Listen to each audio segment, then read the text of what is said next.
Hello everyone, I am here to help us improve our videos. First thing is to ask ourselves, what is the point of this video? This will help keep the flow. The second is, what do we want our viewers to take away? So once you've done those two things, here are some tips. First one, lighting. This one is way too dark. This clip is way too light. And yes, I hope you appreciate my buzzer effects. I thought those were pretty funny. All right, so here we are in the natural light, but it's midday. Not the best time to shoot because of the shadows. See the shadows on my eyes and on pretty much half of my face? That's not always the best. Neither is like this type of lighting too, because it's bright. It's way too bright.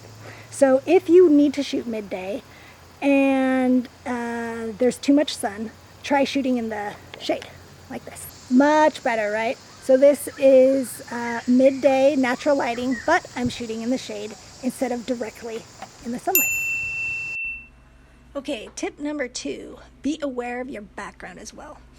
Here we have this beautiful woman, and I want to pay attention to her, but the sign in the background is taking my attention away from what she's saying.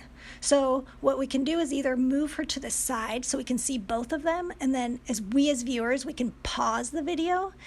If we need to, we can read the sign and then continue. Or have very little distraction in the background.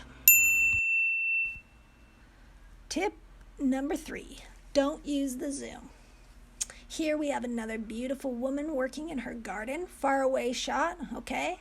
And then start to use that zoom and see her up close. So there's this choppiness that we want to avoid. So instead of using that zoom function on our cameras, we can do multiple clips and actually walk up to what I want to get a close-up of.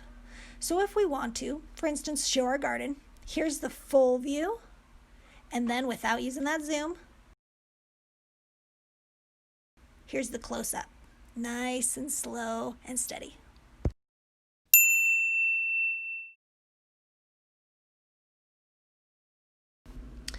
Tip number 4, keep that camera steady. Here we have a really nice garden, colorful flowers, but our eyes are having a hard time of focusing because there is so much movement. And don't use that zoom.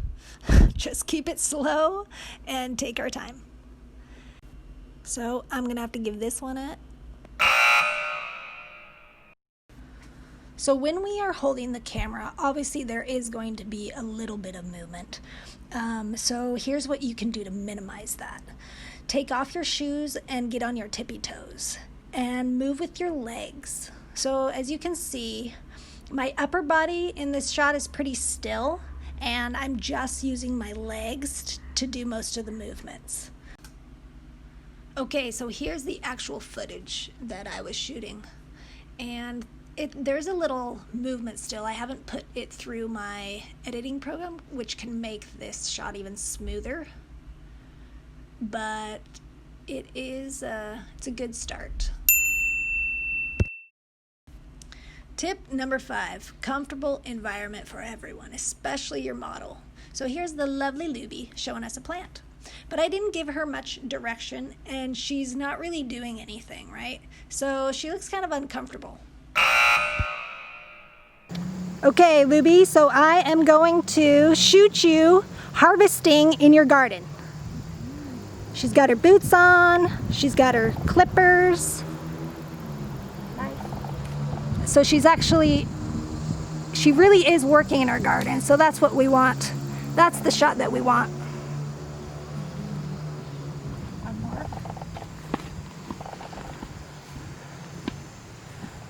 Okay, make sure you can see your model and what she's doing too. Also, don't be afraid to take multiple shots. Each time you do that, your model gets a little bit more comfortable in front of the camera, and you get more clear with what you actually want to get out of that shot. And just have fun, get creative, and I am always here to help.